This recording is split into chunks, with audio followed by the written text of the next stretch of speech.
Hi there, my name is Jonty and I have the privilege of being a teacher. I also sometimes get to go into other schools and to talk to the children there about how to get better at stuff, how to enjoy their life even more. And today I'm going to share with you some of the stuff that I share with them. Now, I recently went on a trip to Africa to try and climb its tallest mountain, Mount Kilimanjaro. It was a really big challenge, one of the hardest things I've ever done. And today I'm going to try and share with you some of the lessons I learned from the challenge, and hopefully these lessons will be things that you can apply to your own challenges and help you get better at those. Whether those challenges are at school, or at home, or maybe in your own little life adventures. Let's begin.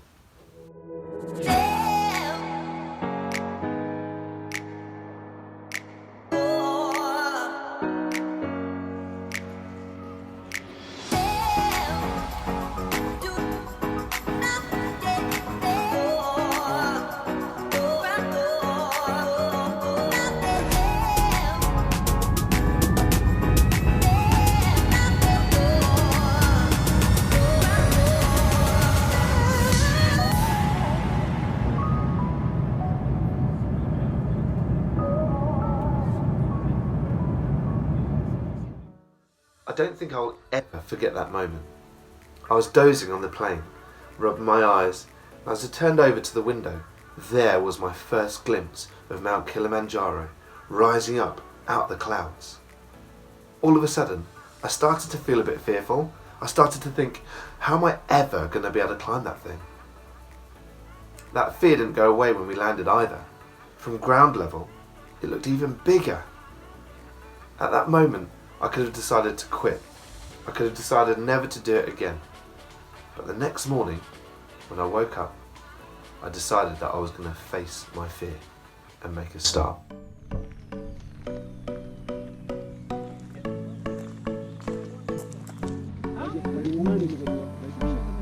While the air was humid, we spent most of our first day under the shade of the rainforest canopy. We were pleasantly surprised by regular toilet huts and enjoyed some nice views as we gained elevation. This place is amazing. It's like a movie set. It doesn't look real.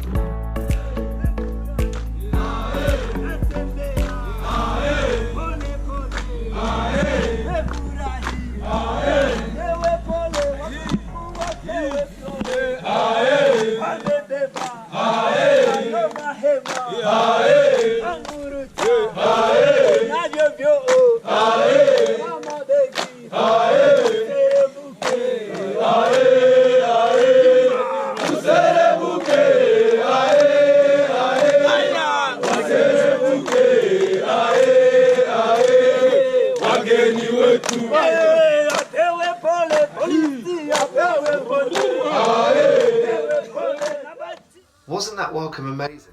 The porters singing for us. Now, on that first day, one of our team had already started to find things a little bit difficult. And so I'd stayed with her, and so we'd arrived at camp about 10 minutes after everybody else. What we found out later was that the porters had started singing. They continued singing to make sure that we had the same welcome as them. Those porters were incredible. They would carry backpacks, things on their heads, up to 30 kilos. That's like me having a backpack with my son in it, my daughter on my shoulders. Those porters became our friends. And it was amazing how important it was to be able to build good friendships. For example, I got put in a tent with a guy called Chris, who I'd never met before we travelled to Tanzania. But I didn't realise just how much that friendship with Chris would benefit me over my time in Tanzania. If not for Chris, I don't know if I'd have completed my journey. Just a little stop. Apparently normally you can see the mountain right across over there, but it's quite cloudy today. Motivation is still good, altitude sickness is still bad. Today's trek took us to Lava Tower Camp at an elevation of 46,000 metres or 15,000 feet. It was the hardest day by far, and we had to leave one of our team, Lisa, behind as the altitude had begun to affect her vision.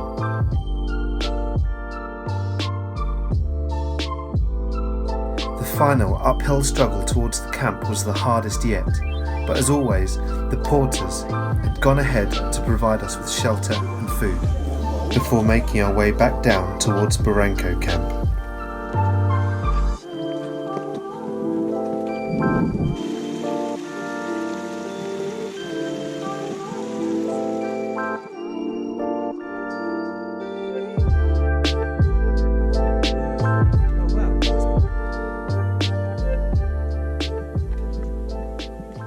That night we got into camp and I went straight into my tent and tried to sleep. My headache was pounding. Every step that I had taken, I felt like I was going to be sick, and my head was just throbbing every single step. I don't think I've ever felt that ill before. I didn't even make it to dinner. When Chris made it in from dinner into our tent, he saw me and he saw that I wasn't looking too good, so he called for our medic, Dr. Katie. She came over and checked me. I didn't really know what was going on, but I realised something wasn't right when she suddenly called for Mangu, who was our ambulance porter. Mangu had been carrying oxygen tanks on his back the whole way up the mountain, just for a moment like this. My oxygen levels had gone down. I was suffering from acute mountain sickness. They put me on an oxygen tank, made me feel a lot better. The following morning, I didn't realise how much difference a bit of oxygen would make. I felt amazing and I was ready to have the most fun that I have ever had.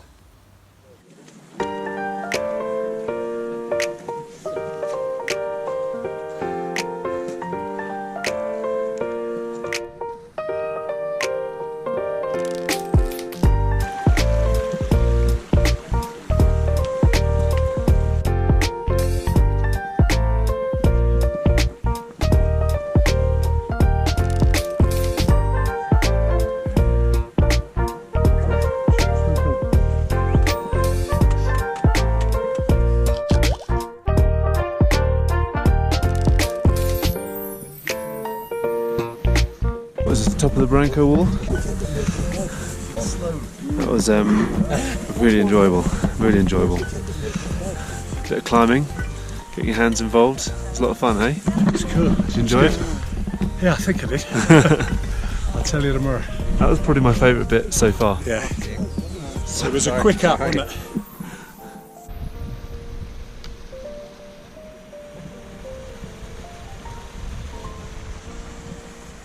Hey Katie, you good? Good. Manuel? As usual. Always good. Yeah, always good. Getting better every day. Every day, yes. I'm enjoying my home. Oh mate, I'm enjoying your home. Yeah, your home is beautiful. You're welcome.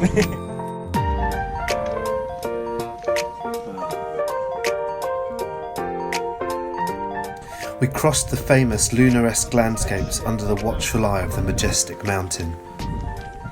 Home seemed like galaxies away as we arrived at Karanga Camp for lunch.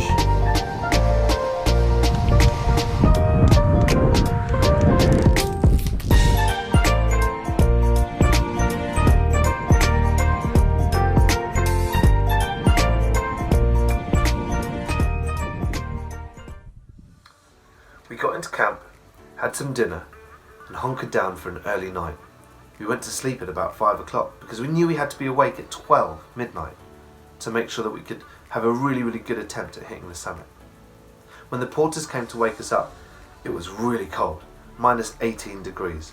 We had to put all these layers on and make sure that our water bottles were inside our coats, just to make sure that the water didn't freeze out in the open. We made a start. The weather, the snow was coming in sideways. All we could see was snow sideways from the bit that our head torches would light up. We'd stop every now and again to have a bit more water, to maybe have a little bit of a snack. We kept going and kept going. It was getting dangerous. Other groups were turning around and coming back, but we kept going. Eventually, at about 5,100 metres, our group leader, Ricky, made the difficult but life-saving decision to turn us around, head us back to camp. A few other people weren't so lucky that night. Now here I am to tell you that the journey is far more important than the destination. Now yes, without a destination you wouldn't have the journey. Those few moments on the top of that mountain next to the famous sign, that would be amazing. And one day when I go back, I bet you it would be an amazing feeling. But I tell you what, the journey is the hard work before the exams. The journey is the memories that you make with your friends and your family. The journey is all that fun you have along the way. Thank you so much for listening to my story.